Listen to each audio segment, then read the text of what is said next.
விஜயை பொறுத்த வரைக்கும் ரோட் ஷோக்கு மட்டும் நீங்கள் வந்து எஸ்ஓபியோ இல்லை கைட்லைன்ஸ் எதுவும் ஃபார்ம் பண்ண தேவையில்லை. அவரோட பொதுக்கூட்டத்துக்கே நீங்கள் எஸ்ஓபி போட்டோம். மாநாட்டிலே 2 பேர் இறந்தாங்க. மொத்தம் அந்த மாநாட்டில் மட்டும் ஃபர்ஸ்ட் மாநாட்டில் மட்டும் 100 பேர் வந்து தமிழக கட்சிகளை எப்படி அட்ரஸ் பண்ணியிருக்காங்க அப்படின்னா, மாநாட்டுக்கு வரும்போது சாலை விபத்தில் ஏற்பட்ட 6 பேர் குறிப்பிட்டிருக்காங்க. இது பச்சை பொய். இது ஃபர்ஸ்ட் பொதுக்கூட்டத்திலே வந்து 6 பேர் உயிரிழந்திருக்காங்க. 2வது பொதுக்கூட்டத்தில் மதுரை மாநாட்டில் 3 பேர் இறந்திருக்காங்க. இதுவே வந்து 9 மரணம் ஆச்சுங்க. கரூர்ல 41 பேருங்க. விஜயோடைய அரசியல் வருகையினால உயிர் போனவங்க மட்டும் இதுவரை 50 பேர்.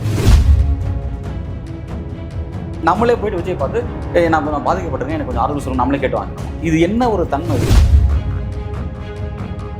அவங்களை அட்டாக் பண்ணலாம், அட்டாக் பண்ணி விஜய் யாரும் நெருங்கக்கூடாது அப்படின்ற சொல்றாரு. இது எப்படிங்க இவர் சொல்லுவாரு? காவல்துறைக்கு இதுதான் செய்யணும் ஆர்டர் போறாரு. எல்லாரும் தடியை நடத்தி இவர் ஆர்டர் போறாரு. இவர் என்ன காவல்துறை மந்திரி இருக்காரு? மற்ற கட்சி நோக்கி சர்வாதிகாரம் கேட்கிறாரு. இவர் கட்சியில் இவர் என்ன செஞ்சுட்டு இருக்காரு? தமிழக அரசியலின் பல்வேறு திருப்பங்களை உங்களுடன் பகிர்ந்து வரும் நம்ம நியூஸ் ஃபோக்கஸ் தமிழ் சேனலை மறக்காம சப்ஸ்கிரைப் பண்ணி இணைந்திருங்கள்.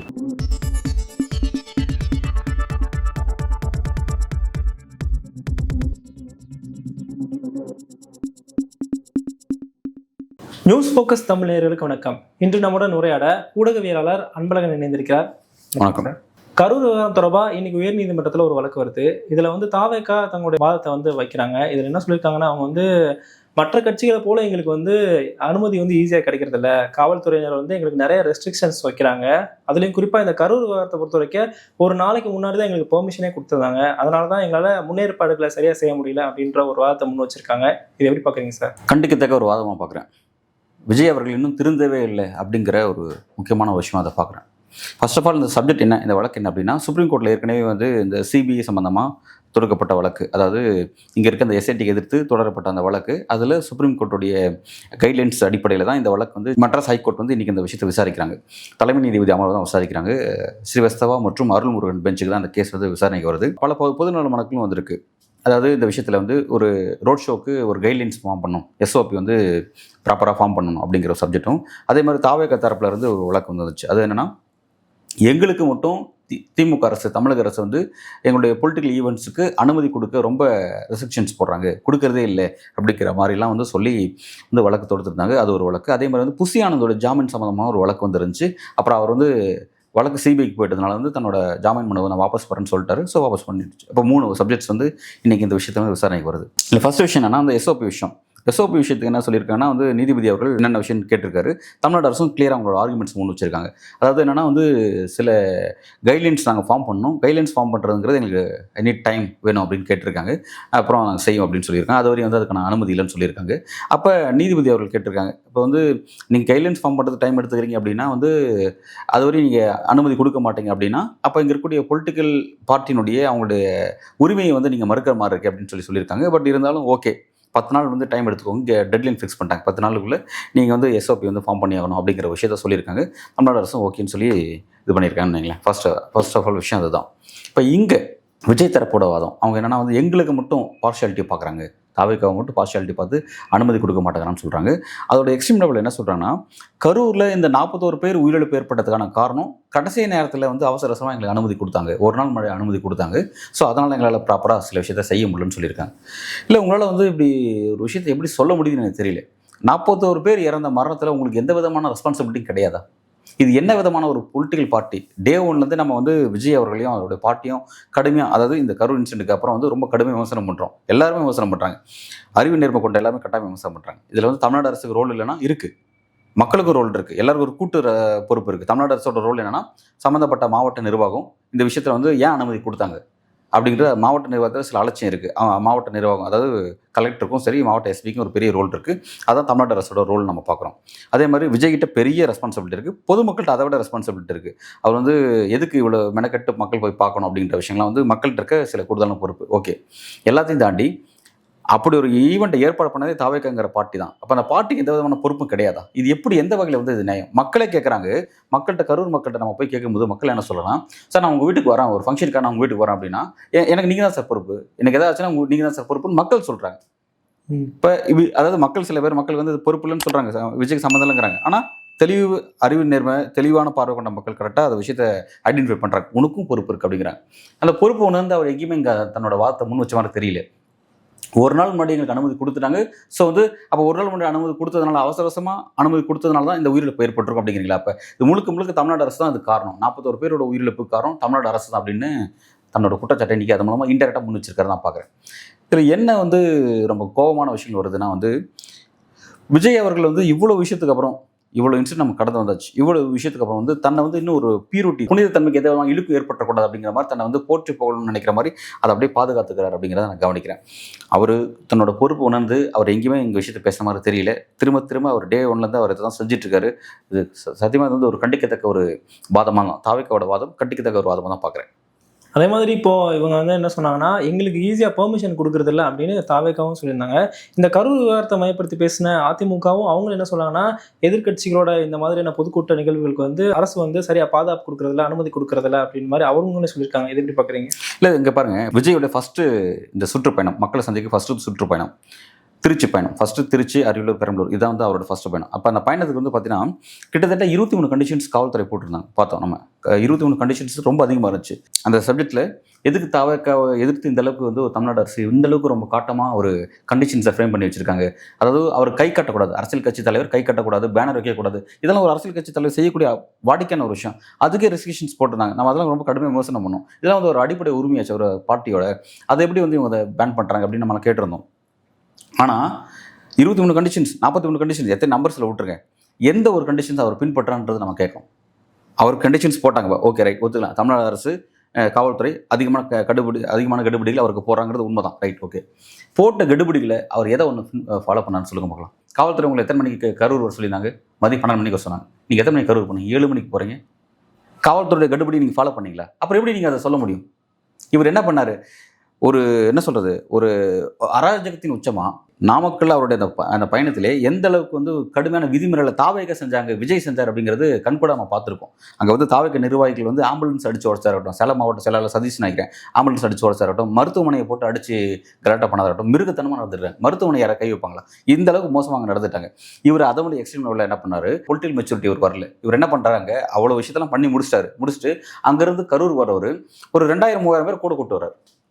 இது என்ன விதமான ஃப்ரேம்ல வரும்? இது எப்படி ரோட் ஷோ நிகழ்ச்சி ஆகும்? இது ரோட் ஷோ நிகழ்ச்சி கிடையாது. ஃபர்ஸ்ட் இப்போ தமிழ்நாடு அரசு வந்து இன்னைக்கு வந்து ஹைகோர்ட் என்ன சொல்லியிருக்காங்கன்னா, ஓகே நாங்கள் ரோட் ஷோக்கு வந்து கைட்லைன்ஸ் ஃபார்ம் பண்ணுறோம்னு சொல்லியிருக்காங்க. ஆக்சுவலாக வந்து விஜய் பண்ணுறது ரோட் ஷோ கிடையாது. ரோட் ஷோவில் ஃபர்ஸ்ட் பேசவே மாட்டாங்க. ரோட் ஷோவில் வந்து ஷோ மட்டும் காமிச்சிட்டு போயிட்டே இருப்பாங்க. நம்ம மோடி பார்த்துருக்கோம், பிரதமர் நரேந்திர மோடி வந்து அவர் தான் வந்து இந்த ரோட் ஷோ கல்ச்சரை அவர் தான் பெரிய அளவில் ஆரம்பிச்சார். நம்ம பார்த்தோம். இது ஜஸ்ட் அப்படியே ஒரு சினிமா ஆக்டர் மாதிரி ஃபேஷன் ஷோ காட்டுற மாதிரி இப்படி கை காமிச்சிட்டு அப்படியே போயிட்டு இருப்பாங்க. இவர் வந்து அங்கே நின்றுட்டு பேசுவாராம்.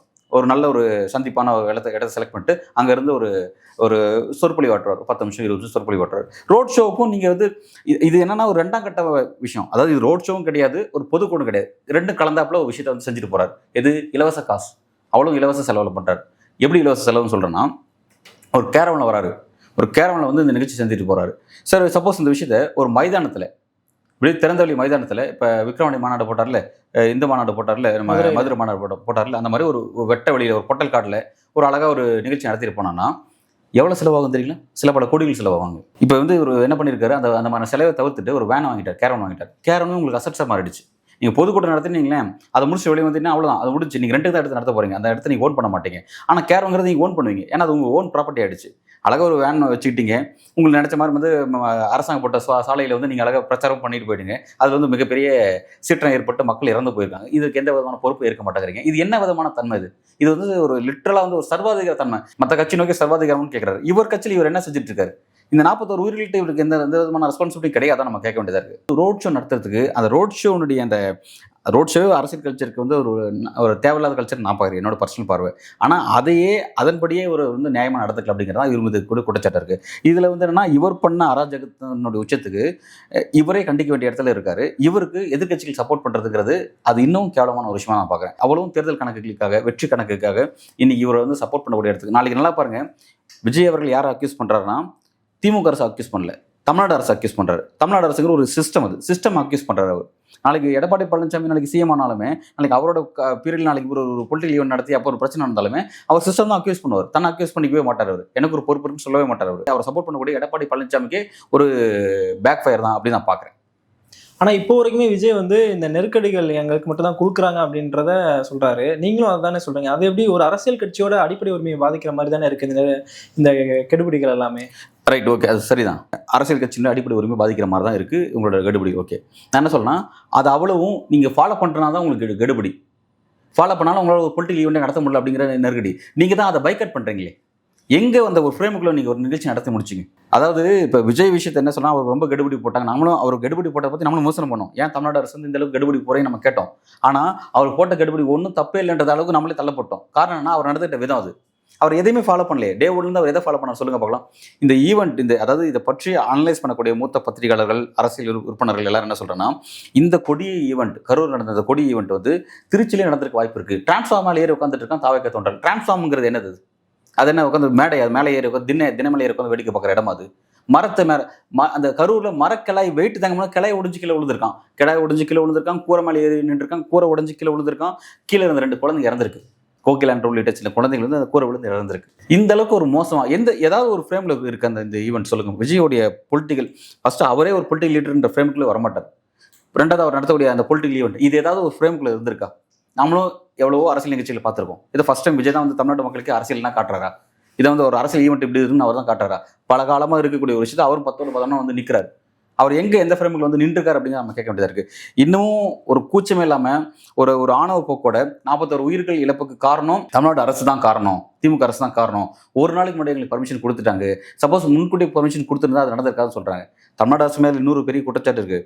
அந்த சம்மந்தப்பட்ட அந்த வேலுசாம்பரத்தை நம்ம போயிருந்தோம், ஃபீல்டு விசிட் போயிருந்தோம். ஆனால் அந்த இடம் பார்த்தீங்கன்னா, அதாவது மொத்தமே வந்து 40 அடி ரோட சென்டரில் வந்து டிவைடர் வச்சு பிரித்து வச்சிருக்காங்க. அதில் ஒரு பக்கம் தான் ஒரு வாகனம் வரும். ஒரு வாகனமே மேபி 10 ஃபீட் டு 10 ஃபீட் குறைஞ்ச 10 ஃபீட் இருக்கும்னு நினைக்கிறேன். அது உள்ளே என்ட்ரானதுமே அந்த ரோட்டில் அவ்வளோ நெருக்கடி ஏற்பட்டிருக்கு. இவரோட வாகனம் பெரிய பிரச்சனை. அந்த ரோடு அந்த இடமே பெரிய பிரச்சனை. அது வந்து ஒரு 100 ஃபீட் ரோடு மாதிரியே கிடையாது. சென்னையில் இருக்க மாதிரி பெரிய அகட்ட சாலைலாம் கிடையாது. அது ஜஸ்ட் வந்து ஒரு 40 ஃபீட் ரோடு, சென்டரில் டிவைடர் இருக்குது. அப்போ வந்து உங்களுக்கு 20 ஃபீட் ரோடு தான் கணக்கு. உங்களுக்கு மாவட்ட நிர்வாகம் கொடுத்துருக்கக்கூடாது, கொடுத்துட்டாங்க. பெரிய இழப்பு ஏற்பட்டுருச்சு. ஆனால் இப்போ வரையும் அவர் வந்து தன்னை திருத்திக்காமல் மறுபடியும் பிளேம் கேம்லேயே போயிட்டு இருக்கிறது அப்படிங்கிறது நிச்சயமாக ஒரு பொலிட்டிக்கல் லீடராக அவர் கன்சிடர் பண்ண முடியாது. ஓகே, பேரளவில் இருக்கின்றதான் சொல்கிறேன். ஒரு பொலிட்டிக்கல் லீடருக்கு இது உண்மையிலே வந்து ஒரு நாகரிகமான ஒரு அரசு சார்ந்த அரசியல் அப்படின்ற அந்த ஃப்ரேமுக்குள்ள இது வராது. ரொம்ப வருந்தத்தக்க ஒரு ஹேபிட்டை தான் அவர்கிட்ட பார்க்குறேன். அதே மாதிரி இன்னொரு விஷயமும் சொல்றாங்க. இந்த கரூர் இன்சிடென்ட் நடந்ததுக்கு அப்புறமும் வந்து விஜய் வந்து கரூர் போய் பார்க்கறதுக்காக இப்போ காவல்துறையிட்ட பெர்மிஷன் கேட்டதாகவும் அதுக்கு வந்து அனுமதி தரல அப்படின்ற ஒரு விஷயத்தையும் அவங்க சொல்லியிருக்காங்க.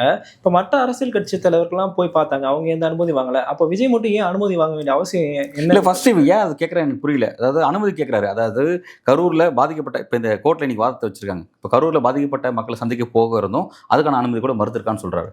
இவர் கேட்ட நிபந்தனையை பாருங்களேன். இது எப்படிங்க நிபந்தனை? பிரதமர் கூட இந்த நிபந்தனை கிடையாதுங்க. அவர் என்ன கேட்குறேன்னா 0% டாலரன்ஸ், 0 டாலரன்ஸ் வந்து அமல்படுத்தணும்னு கேட்குறாரு. அதாவது 0 டாலரன்ஸ்னா சகிப்புத்தன்மை. அதாவது நிர்வாகிகளை, அதாவது விஜய் பார்க்க வரக்கூடிய அந்த தொண்டர்கள், அந்த ரசிகர்கள், அந்த மக்கள் இருக்காங்களே, அவங்கள அடக்கிற விஷயத்துல காவல்துறை 0% டாலரன்ஸை காட்டணும் அப்படிங்கிறாரு. அப்போனா அவங்களுக்கு எந்த எக்ஸ்ட்ரீம் லெவலில் வேணாலும் நீ அவங்களை அட்டாக் பண்ணலாம். அட்டாக் பண்ணி விஜய் யாரும் நெருக்கக்கூடாது அப்படின்ற சொல்றாரு. இது எப்படிங்க இவர் சொல்லுவார்? அது வர மக்களை அடிக்க சொல்லி சொல்றது இவர் யாருங்க? வெளிப்படையே தன்னோட ரசிகர்களை அவர் அடிக்குன்னு சொல்றாரு. அடிச்சு வெளுத்து வாங்க அப்படிங்கிறாரு. இது வந்து ரொம்ப அசிங்கமான ஒரு தன்மையாக இருக்குது. ரெண்டாவது பார்த்தீங்கன்னா வந்து ஒரு க்ரீன் கார்டு வேணுமா அவர் வரும்போது. அதாவது திருச்சி ஏர்போர்ட்டில் வந்து இறங்க வரோம். அங்கேருந்து கரூர் அந்த சம்மந்தப்பட்ட அந்த ஒரு மண்டபத்தில் தான் நிகழ்ச்சி வச்சிருந்தாரு. அங்கே வரையும் வரும்போது பார்த்தீங்கன்னா வந்து ஒரு க்ரீன் கார்டு வேணும். எந்த விதமான, அதாவது ரோட்டில் நான் வரும்போது நான் மட்டும் தான் இருக்கணும், அங்கே ஈக்காக கூட பறக்கூடாதுங்கிற. இதெல்லாம் எப்படிங்க இது எந்த நாட்டிலங்க தான்? மன்னராட்சியில் கூட இப்படிலாம் இருக்காதுங்க. இவர் வந்து எப்படிங்க வந்து இவர் என்ன கான்ஸ்டியூஷன் போஸ்ட்டில் இருக்காரு? இவர் இதெல்லாம் எதிர்பார்க்குறாரு. கான்ஸ்டியூஷன் போஸ்ட்டில் இருக்கக்கூடிய பிரதமரோ இல்லை நாட்டினுடைய ஜனாதிபதியோ இவங்க கூட யாரும் இந்த மாதிரி எதிர்பார்க்க மாட்டாங்க. இவர் எப்படிங்க எதிர்பார்க்குறாரு? அதெல்லாம் மீடியா அலோவ் பண்ணக்கூடாதுன்னு சொல்றாரு.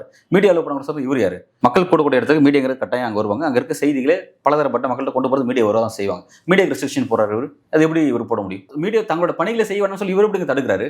காவல்துறைக்கு இதுதான் செய்யணும் ஆர்டர் போறாரு. எல்லாரும் தடியடி நடத்தி இவர் ஆர்டர் போறாரு. இவர் என்ன காவல்துறை மந்திரியா இருக்காரா? இவர் எப்படிங்க இந்த விஷயம் போட முடியும்? லிட்டரலாக வந்து ரொம்ப அது அருவருக்கத்தக்க ஒரு நிபந்தனை வந்து அவர் கேட்டிருந்தார். இதுக்கு வந்து அனுமதி கொடுக்காம போனால் ரொம்ப நல்லது தான். இப்போ அதை தான் வந்து இன்றைக்கி வந்து என்னென்னா வந்து மாமல்லபுரத்தில் வந்து ஸ்டார் ஹோட்டலில் வச்சு அந்த நிகழ்ச்சி செஞ்சுருக்காரு. பாதிக்கப்பட்ட மக்களை தனியாக வண்டி அமைச்சு அவங்கள கூப்பிட்டு வந்து ஸ்டார் ஹோட்டலில் வச்சு நீங்கள் அவங்களுக்கு வந்து அவங்களோட இரங்கலில் அவங்களுக்கு அஞ்சலி செலுத்துறீங்க, இல்லை வந்து அந்த இரங்கல் செய்தி அவங்களோட துக்கத்தை பகிர்ந்துக்கிறீங்கன்னா அது 1 மாதம் கழிச்சு அவங்கள கூப்பிட்டு வந்து நீங்கள் பண்ணுறீங்கன்னா இது வந்து சத்தியமானால இதெல்லாம் புரிஞ்சிக்கவே முடியாது. இப்படி ஒரு பண்பை துக்கப்பட்ட மக்கள் துக்கப்பட்ட வீட்டுக்குள்ளே தான் இருப்பாங்க. அந்த வீட்டுக்குள்ளே போய் அந்த அந்த இறந்தவங்களுடைய புகைப்படம் இருக்கும், அதுக்கு வந்து ஒரு பூ போட்டு ஒரு வருத்தம் தெரிவிச்சுட்டு குடும்பத்திட்ட ஆறுதல் 4 வார்த்தை பேசிட்டு முடிஞ்சால் அந்த இழப்பை போக்குறதுக்காக தான் நிதி உதவி அவர் கொடுத்தாரு, 20 லட்சம் கொடுத்தாருன்னு வைங்களேன், அது லேட்டராக கொடுத்தாருன்னு வைங்களேன். அந்த அப்படி தான் போய் நடக்கும். அப்படி தான் இயல்பாக ஒரு நிகழ்ச்சி நடக்கும். பாதிக்கப்பட்டவங்களே கொண்டு வந்து இவரை சந்திச்சு அவங்க எதுக்கு வந்திருக்காங்கன்னா விஜயை சந்திச்சு தங்களோட துக்கத்தை பகிர்ந்துக்க வந்திருக்காங்க.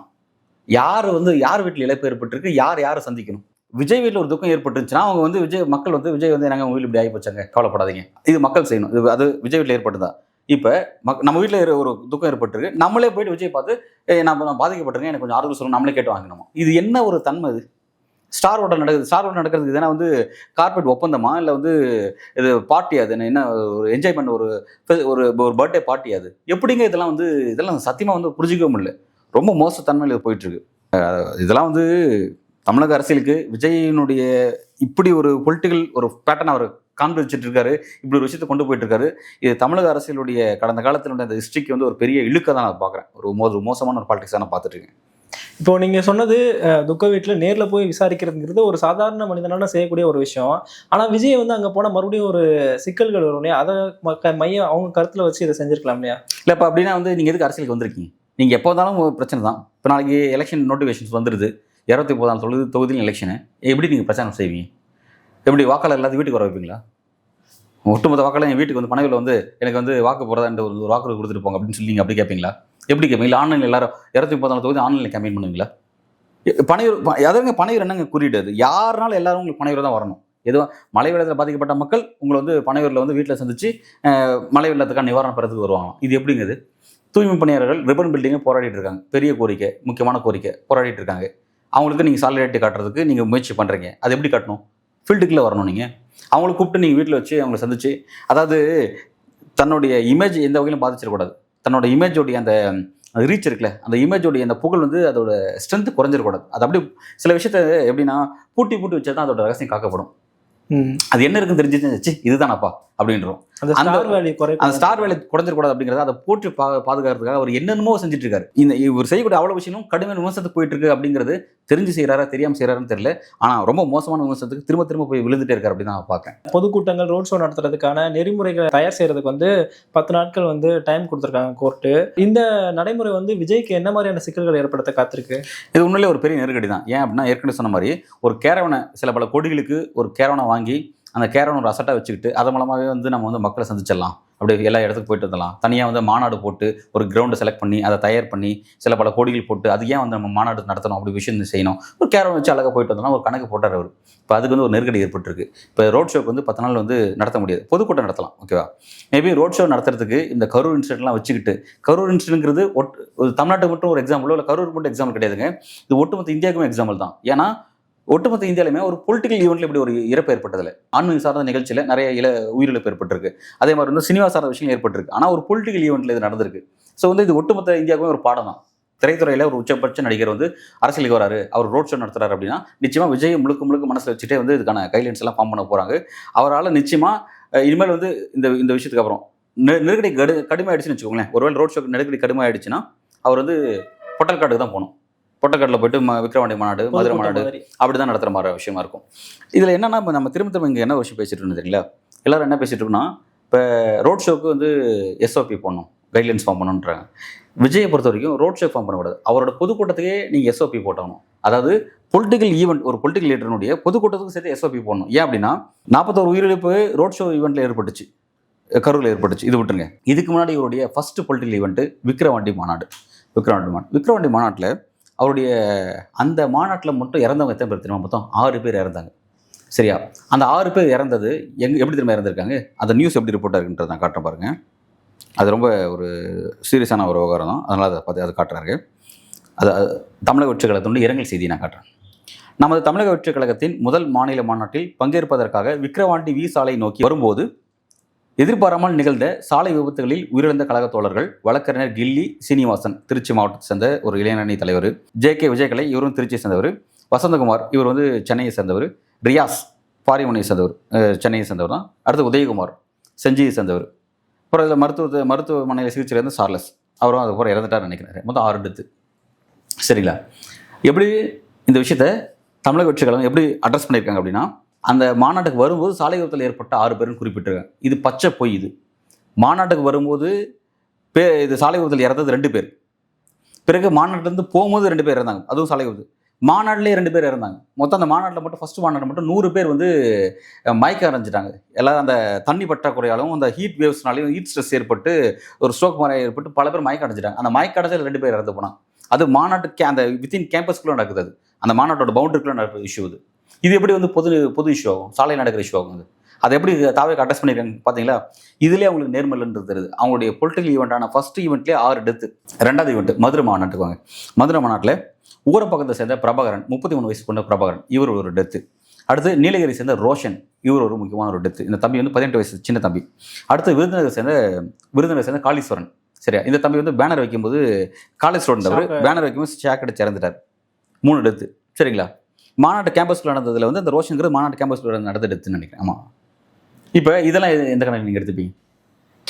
இவர் அதாவது இந்த பிரச்சனை சீரியஸ் ஆனதுக்கப்புறம் தமிழக வெற்றி அதை எப்படி சொல்ல தெரியுமா? அந்த இறப்புக்கு, இந்த இறப்பு வந்து என்னை வந்து ஏற்றுக்கொள்ள முடியாத ஒரு துன்பத்தை தள்ளியிருக்கு, நான் மனம் வருந்துக்கிறேன். உண்மையிலேருந்து அந்த குடும்பத்துக்கு இழப்பு ஏற்படுத்த அந்த குடும்பத்துக்கு நான் என்னோட ஆழ்ந்த அனுதாபத்தை தெரிஞ்சுக்கிறேன், உங்கள் குடும்பத்தோட நான் உறுதியாக நிற்கிறேன். இதுதான் உங்களோட பதிலா? இது எப்படின்னா, ப்ரெஷர் வந்ததுக்கப்புறம் விஜய்கிட்ட அந்த பதில் வந்துச்சு. இந்த இரங்கல் செய்தி அதுக்கப்புறம் தான் வந்துச்சு. ஃபர்ஸ்ட் அதை அட்ரஸ் பண்ணவே இல்லைங்க. அவளை ஏங்க மதுரை மாநாட்டில் அந்த பவுன்சர் ஒருத்தன் தூக்கி போட்டான் பார்த்தீங்களா? அதுக்கு வந்து விஜய் அவர்கள் என்ன ரியாக்ட் பண்ணார்? அவரோட ரசிகன், தொண்டன், யாரோ ஒருத்தன் தூக்கி போகிறத அவங்க அங்கே தானே பார்க்குறாரு. அந்த பவுன்சரை வந்து ஸ்டாப் பண்ண சொல்லியோ இல்லை ஏதாவது விஷயம் அங்கே இனிஷியேட் பண்ணாரு. இது என்ன தன்மை? இது பவுன்சர் அவன் காசுக்கு வேலை செய்கிறான். அவனுக்கு ஒரு நாளைக்கு நீங்கள் எத்தனை 1 லட்சம் கொடுத்துருப்பேன், 2 லட்சம் கொடுத்துருப்பேன், அவன் காசுக்காக வேலை செய்கிறான். அவன் யாரை வேணாலும் தூக்கி தான் போடுவான். அவன் யார் உங்களுக்கு இல்லை தெரியும். உங்களோட உணர்வு பூர்வமான ரசிகன் அவன். இது என்ன தன்மை? இது இவரோட ரோட் ஷோக்கு மட்டும் நீங்கள் வந்து எஸ்ஓபியோ இல்லை கைட்லைன்ஸ் எதுவும் ஃபார்ம் பண்ண தேவையில்லை. இவரோட ஒரு பொதுக்கூட்டத்துக்கே ஃபர்ஸ்ட் பொதுக்கூட்டத்திலே வந்து 6 பேர் உயிரிழந்திருக்காங்க. 2வது பொதுக்கூட்டத்தில் மதுரை மாநாட்டில் 3 பேர் இறந்திருக்காங்க. இதுவே வந்து 9 மரணம் வச்சுங்க. கரூரில் 41 பேருங்க. மொத்தம் 50 பேர் இறந்திருக்காங்க. விஜயோடைய அரசியல் வருகையினால உயிர் போனவங்க மட்டும் இதுவரை 50 பேர், தெரிஞ்ச 50 பேர். அதாவது இதெல்லாமே நியூஸில் ரிப்போர்ட் ஆனது சொல்கிறேன். நியூஸில் ரிப்போர்ட் ஆனது 50 பேர். விஜய் மையமாக வச்சு இந்த எஸ்ஓபி ஃபார்ம் பண்ணியிருந்தாலும் இது ஒட்டுமொத்தமாக எல்லா கட்சிகளுக்கும் தான் அப்ளிகபிள் ஆகும். இப்போ பெரிய கட்சிகளை விட்டுட்டு சின்ன சின்ன கட்சிகளும் தேர்தலில் பங்கேற்பாங்க. அவங்களுக்கு இது ஒரு நெருக்கடியை கொடுக்கும் இல்லையா? இல்லைங்க, பாருங்க, அரசு அப்படின்னா எல்லாருக்கும் சமமாக தான் பார்க்கணும். காமனாக தான் ஒரு விதியை கொண்டு வரும். ஆனால் அதுக்கான கிரேட்டஸ்ட் எக்ஸாம்பிள், கிளாசிக் எக்ஸாம்பிள் எதுனா விஜய் தான் எக்ஸாம்பிளாக இருக்கார். அவர் தான் ரீசெண்ட் எக்ஸாம்பிளாக இப்படி ஒரு சம்பவத்தை நம்ம காமிச்சிருக்காரு. அதனால தான் வந்து அதுக்கு வந்து ஒரு கைட்லைன்ஸ் ஃபார்ம் பண்ணக்கூடிய இடத்துக்கு தள்ளப்படுது. நீதிமன்றம் தள்ளப்படுது, மாநில அரசும் தள்ளப்படுது, ஒரு சீரியஸான இடத்துக்கு தள்ளப்படுது. இது இந்திய அளவில் பிரச்சனை, மறந்துடாது. இந்திய அளவில் பிரச்சனை. சின்ன கட்சி பாதிக்கப்படுது, பெரிய கட்சி பாதிக்கப்படுதுங்கிற விஷயம் கிடையாது. ப்ராப்பராக ஒரு சிஸ்டம் இருக்கணுங்கிறதான். சிஸ்டம் இல்லை அப்படிங்கிறதா இங்கே பிரச்சனை. ரைட்டா? இப்போ சின்ன கட்சி பாதிக்கப்படுறதுலாம் விட்டுருங்க. தமிழ்நாட்டுக்கு அரசியல் அறிமுகப்படுறது விஜய் கிடையாது. பல கட்சிகள் நம்ம பார்த்துட்டோம். பல அரசியல் கட்சி தலைவர்கள் இங்கே தோன்றி மறைஞ்சிட்டாங்க. பல பேர் இங்கே அரசியலை மக்களுக்கு காமிச்சிருக்காங்க. இவர் தான் வந்து ஃபர்ஸ்ட் டைம் அரசியல் நிகழ்ச்சி காட்டல.